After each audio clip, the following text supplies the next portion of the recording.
Hi, I'm Trisha Jones-Parkin, and I'm the instructor for this course. This session is an introduction to customized employment, and I like to just start out and talk about my background and just let you know that everything I have learned is from spending time with experts from Griffin Hammis Associates in the field with job seekers, employment specialists, VR counselors, family members, small business owners, and others. I had the opportunity in probably 2000, gosh, I guess it was 13 to fairly recent before I started developing and doing this training through USU to really be mentored and spend a lot of time with the folks from Griffin Hammis. And they have been very gracious and generous about sharing the materials and just the practices that I have learned and then I'm able to continue to teach you. But I just, want you to know that everything that I have learned from others. And that's one of the great things about customized employment and the community that is focusing on discovery and customized employment are people that are very excited about other people learning the process, sharing what they know, and building capacity for customized employment. Not only for people that need the support, but also other professionals. So just excited to hopefully create more experts and mentors in the future. So I'm glad that you're joining this course today. So this is what we're going to talk about today and tomorrow. This introduction, some foundational values, that's going to be on day 2. Kelly Hess is going to be sharing that with us. We're going to talk about implementing discovery to fidelity, and then really kind of start diving into discovery, stage 1 and 2, and the details and the how-tos of that. We're going to get into interviewing others and emerging patterns, really spend some time talking about the power of writing and how to do that and capture information in the discovery staging record. And then we're going to pull up the staging record together and go through them. So I think it's important to share the history of customized employment. Dr. Christopher Button works for the Office of Disability Employment Policy. She is a policy director. I'm not exactly sure what her title is, but she was really instrumental in funding the initial demonstration projects in the early 2000s for customized employment. And she has a wonderful phrase that she says that customized employment stands on the shoulders of supported employment. And I've often heard people say, well, if you do supported employment really well, it's similar to customized. And in a lot of ways, that's absolutely true, right? If you are using person-centered practices, discovery is very much a person-centered practice. If you are making a good match with a person in a business, all of those things are similar. There are some differences, and we're going to talk about that. But I think I love that phrase that it's standing on the shoulders of supported employment, because there are some pieces that are very connected. So like I mentioned, Dr. Button was instrumental in those demonstration projects in the early 2000s that really laid the groundwork for customized employment now. And it really was the foundation for the customized employment competency model paper that was funded through the Office of Disability Employment Policy. I shared that with you in the initial materials, and I really hope you'll take time to read that. After this competency model came out, there was an additional entity, Center for Medicare and Medicaid Services, CMS, which guides the Medicaid waivers across this country, put out guidance to states for supported employment. And it included customized employment as a practice and encouraged states to use customized employment in the aid and improvement employment outcomes for people receiving HCBS services. So you kind of started seeing some waivers starting to pay for a little bit of discovery, or some early kind of projects happening within the developmental disability systems, whether it was the DD councils or some other kinds of projects building on the work that was done in the early 2000s. So again, I mentioned that customized employment competency model document that is still very, very relevant. And then in 2014, the Workforce Innovation and Opportunities Act, which replaced WIA, included the federal definition of customized employment and the provision of services. So because WIOA guides vocational rehabilitation and the Department of Workforce Services, this is where we really started to see some movement on a bigger scale with customized employment within VR, because it expected this service to be offered and provided. And so, right, like Utah and several other states have been making an investment and wanting to build capacity for customized employment. But WINTAC, which is the technical assistance entity that provides support to state VR agencies, they receive grant funding to do that. It's now just been restructured, and so I'm not exactly what the acronym is. But in 2017, they put out guidance. This essential elements document got a lot of collaborative work happening between the subject matter experts in customized employment, and offered guidance to VR agencies to develop services and policies to provide customized employment services and offer guidance to states so that they could build capacity. So the WINTAC essential elements are organized into 4 sections. And there are some similarities between the essential elements and then the discovery fidelity scale that we're going to talk about later. And really, it's just to provide whoever is making decisions about either providing the service or funding the service, what to expect. What is customized employment? What does it look like to conduct or provide discovery in the service? Planning for customized employment, and then what does it look like to develop a visual portfolio or representational materials for a job seeker. So the essential elements guide really breaks those pieces down by those sections. And I've included those documents as well on the Padlet. And then also I did send that as that introductory reading for you to dig a little deeper on the WINTAC essential elements. So this is the federal definition. And I think it's important to really look at a lot of the words and the language that is used here. It talks about that it's designed to meet the specific abilities of a person with a significant disability and the business needs of the employer, that is carried out through flexible strategies.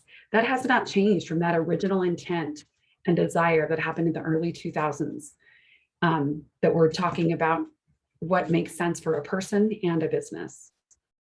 We're including job exploration, customizing a job description, developing a set of job duties. That could include location or providing services and supports. So really, the essential elements are a way to just make sure that everybody understands and can work together. So here are some key pieces that the essential WINTAC elements outlined that make up what is customized. So customized involves negotiation in job duties and pay. Know that we are never negotiating less than minimum wage. Always, VR is going to expect that people are making no less than minimum wage. We're talking about individualization, so always one person, one job. We are always looking at businesses in the community or businesses owned by the person. Customized employment does include self-employment as an option. We want it to be mutually beneficial, right, for the employer and the employee. Typically, job development agents or employment specialists are used to represent the job seeker. Another really important essential element is that you can't fail discovery. A result of discovery is never to say that a person can't work or can only be successful if. The whole point is to really look at what the person's strengths, needs, and interests are and where they can contribute. We're already presuming that people can work. We're always having the person choose either self or wage employment. And we are always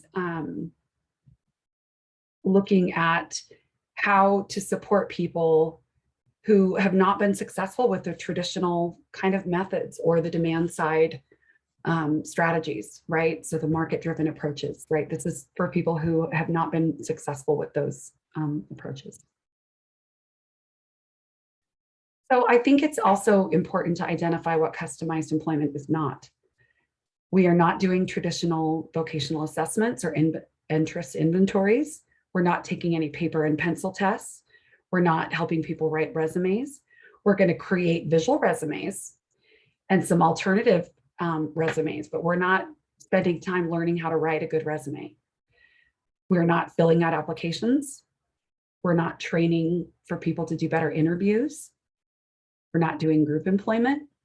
As I mentioned before, we're not doing market-based job development. So we're not going where it's hiring, we're going where people are hiring or what the market is telling us people should be doing. This is all about what makes sense for the person and then matching that up with an employer's needs. And we're not doing placement services. We're not just plugging people into two positions.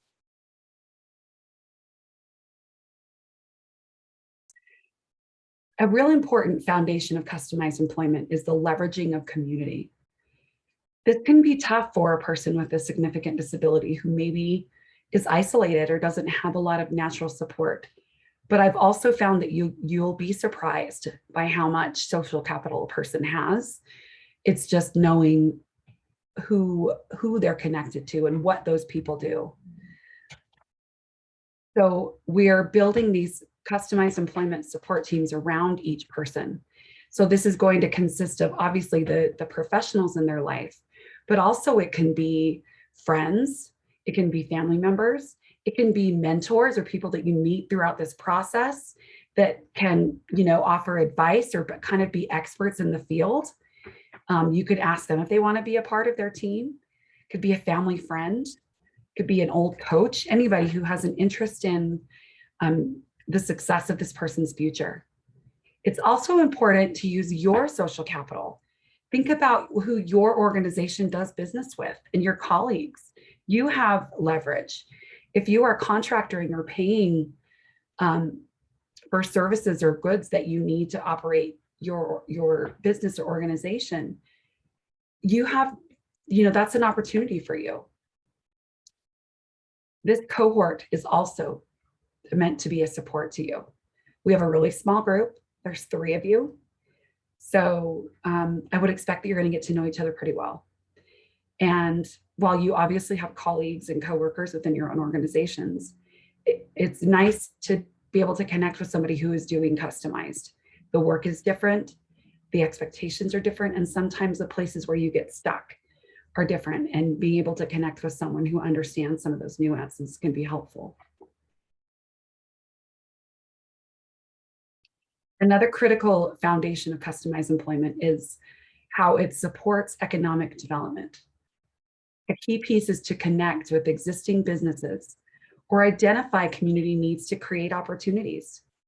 There's an example of a wonderful young woman who lives in a small town in Iowa, very small farm kind of community. And there was not a sit-down coffee shop. There have been in the past, it didn't work out. And so that was a need that the community had. And as she built this opportunity, her and her family, they looked for somewhere that there would be some community space so people could come and, meet up for coffee or have a little meeting or those sorts of things. So it also became a community hub because that was also lacking in their town. It's also an opportunity to capture resources from various sources. So, right, we're often familiar with things like voc rehab dollars or the DSPD waiver or, other kinds of things. But there are lots of other resources and support that people can access that we're not aware of. There are microloans available to people. Some families have resources that they've set aside. ABLE accounts are happening, and people can save money that way. Individual development accounts are a place where you can save to start a business. A plan to achieve self-support is a Social Security work incentive and resource that you can use. I'm not saying that we're going to go through all of these in depth because we don't have time, but there, it's an opportunity to look at some different resources. I think another really important piece is to realize that we are not asking for jobs. We are creating opportunities that strengthen the community as a whole. I'm going to say that again. We are creating opportunities that strengthen the community as a whole. If you can see yourself and the job seeker that you're working with and future job seekers as a way of strengthening the community as a whole, that gives you a whole different sense of purpose and power, right? I mean, we all need that. Anyway, I think that's a really wonderful way to frame what customized is. Whoops. So now I'm going to share this example with you. The history of this young man is that he is pretty physically involved. He is very religious and wanted to be able to keep his really big Bible with him at all times. And so the job developer that was working with him, as she drove past or came upon this Christian catfish hole, seemed like it might be a good fit. And they've captured the story a bit in this video. I have since checked, and they do have a social media page, and it's active. And I don't know all of the details, but I do know that this piece of equipment that he operates is operated by others when he is not there, but it generated profits, which then wages are the residual of profits. So he created something to then be able to benefit for himself. So this is a wage position, even though it kind of feels like self-employment. This was a wage job.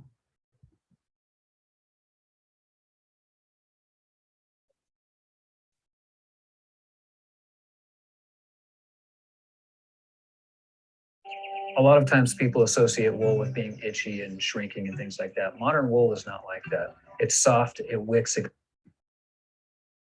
extremely well, and it's a high-tech fabric. Poor quality socks are generally made from cotton or polyester. Your feet don't smell good, they stay wet, they're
Well, approximately a year and a half, maybe 2 years ago, Dolores Bennett came up here and she just walked in. I thought she was a customer, and as I talked to her, she approached herself and gave me her business card and told me that she was looking for a job that may be accessible for a handicapped individual. And as I talked to her, I didn't think I had anything available. The idea came up that in years past we had fish processing available here, and we'd stopped doing that there just because of insurance problems. And I told her that there was a possibility, and she just kept pursuing it. And one of my first concerns was the machine itself. I had never seen it work. I knew it would skin a catfish, And I didn't know what size catfish, as far as the handling, if it was blades, what type of rotary motor it had. I didn't know anything about it. Then you're dealing with electricity and water combined, and you just don't know what you're getting into. But that was one of the biggest concerns. And the second was his hands, his upper body strength, as far as using a knife. There's just too many concerns there. But all of them were put to rest. I mean, Barry may lack a little control in his hands when it comes to a big fish, especially if it's alive. But the things that he can do, as far as the entrail removal,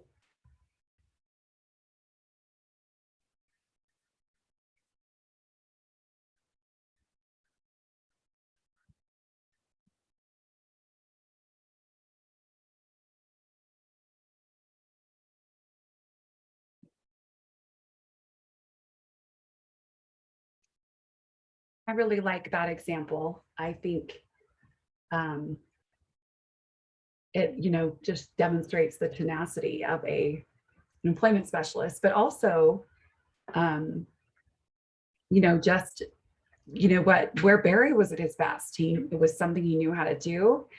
The, the culture was right. And I don't know if you noticed in the video, but, the owner really helped him out a lot.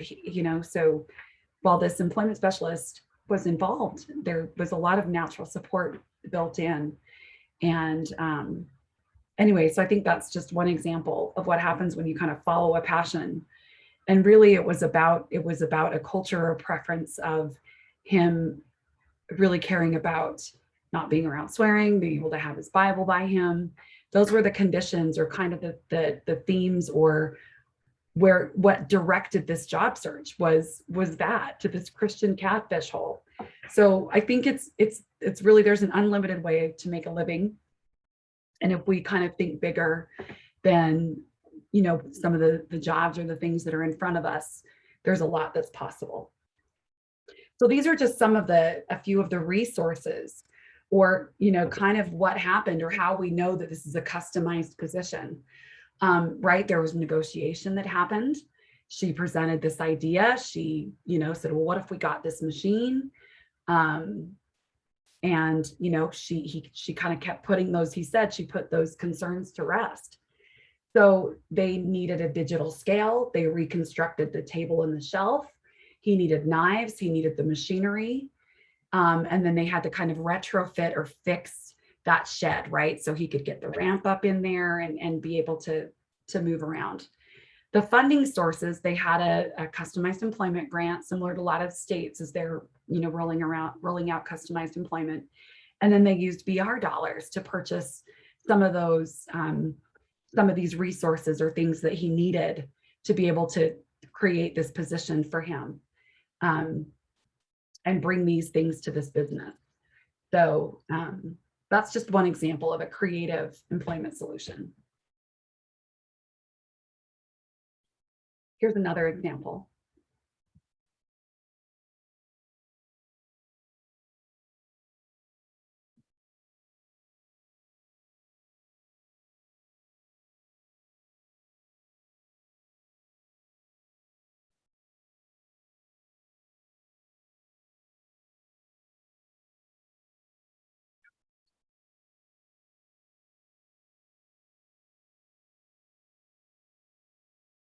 Really well for Stephen. We take pictures of just about. Okay, I'm Gail Webster, and this is my son, Steve. Okay, I'm Gail Webster, and this is my son,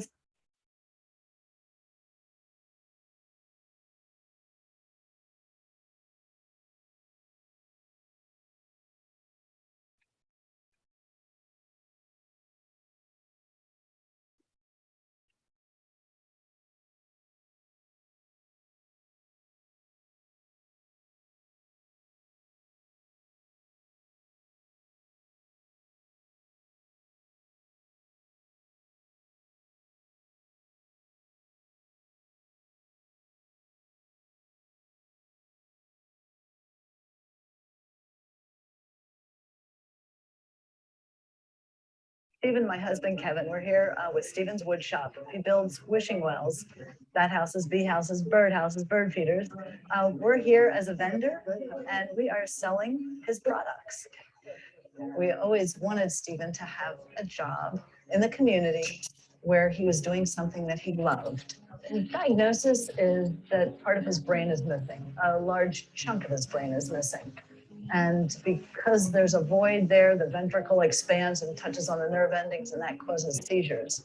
And the lack of brain also is why there's mental retardation and why there's verbal apraxia. It's not a particular condition. It's, we didn't know about it till he was 4 months old, when he had his first seizures. It was just a big surprise to us that he wasn't, the perfect, normal, healthy baby that we thought we started with those first 4 months. So he came to Cincinnati Children's when he was 1 to see the neurologist so that the seizures could be managed, but also that he started with occupational, physical, and speech therapies there, and has been going there ever since. He's 28 now. When Stephen was a baby, he loved the hammer toys. So then when he outgrew those little hammer toys, my husband came up with the idea of bringing in a big log and buying Stephen a box of nails and just let him hammer until the whole log was full of nails. We'd burn the log and recycle the nails, and the process would continue. I know you just wanted a couple of adjectives, but it's just hard for me to just limit it to just a couple of words because Stephen's much more than that, He's very involved, with people who want to be involved with him. He will do anything for you. And I need all the help I can get. He's 28, so it must have been about 14 years ago. He was a freshman in my class, and the wood shop was next door to our classroom, and we started working on projects. There was an acronym that I always tried to teach by, and it's called PINS. It was preferences, interests, needs, and strengths. So when you look at Stephen, the things he's doing meets all those criteria. And seeing what his parents and all the people previous to me have done, they're doing that, and that's why he's so successful. What he really loves is operating his digger. He has a backhoe at home and a big pile of dirt. It's the only thing in his life he has ever asked for. His siblings got to go to college. Stephen got a digger. And, like with the hammering, you never knew where that was going to end up, that it actually become a business. With his digger, who knows where that might also lead him. One of our blessings is that he's maybe not high enough functioning to understand that he's different, or maybe it's just that he's never been taught to believe that he's a whole lot different. Truck? Yeah, there's a truck. Because Stephen is basically nonverbal, he can only really make the first consonant sounds of words. Yellow? So most people can't understand him unless they really know him well and they know the context in which the sounds are being made. Or our truck is yellow. Our truck is yellow, right? So we've come up with a photo book, which works really well for Stephen. We take pictures of just about everything that he does, and then on the computer, we print them out on a page, and I put words with it so people looking at a glance can see who was in the picture, who he might be talking about, and where he was and what he was doing and when it was. Things are going well for us, and things can go well for other families too. There's a lot more opportunities for people with any kind of disability. And so I want parents to know the kid doesn't have to be pigeonholed. I want them to know there's exciting things that can happen. Your child can live a really rich and fulfilling life, and they can be really happy. And so if parents can just understand by the time their son or daughter graduates, they should know what their preferences are, what their interests are, what their needs are, what their strengths are, and encourage all the professionals involved with their kids to focus on those things. I think their story can be just as successful, if not more so, than Stephen's. Don't be afraid. Don't say, oh, my child could never. Don't hold them back from doing whatever it takes to help them fulfill their potential.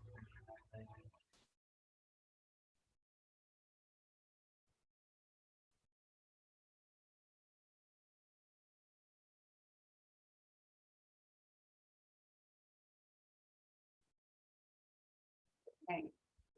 Well, I've watched that video so many times and I just never get tired of it. I hope to meet Stephen in person someday. I have purchased items of his from his wood shop, things that were not ridiculously expensive to ship, like the bird and the bee house. And he's working on some beautiful trays that I'm excited to purchase. So encourage you to check out his social media site, Stephen's Wood Shop. They do a beautiful job of, talking about the process of the wood shop and then other things that he's up to. And I just really appreciate learning about who he is and his life. So anyway, these are the sources that I used for this information. And, I think it's important to always reference those. And that's it for this section.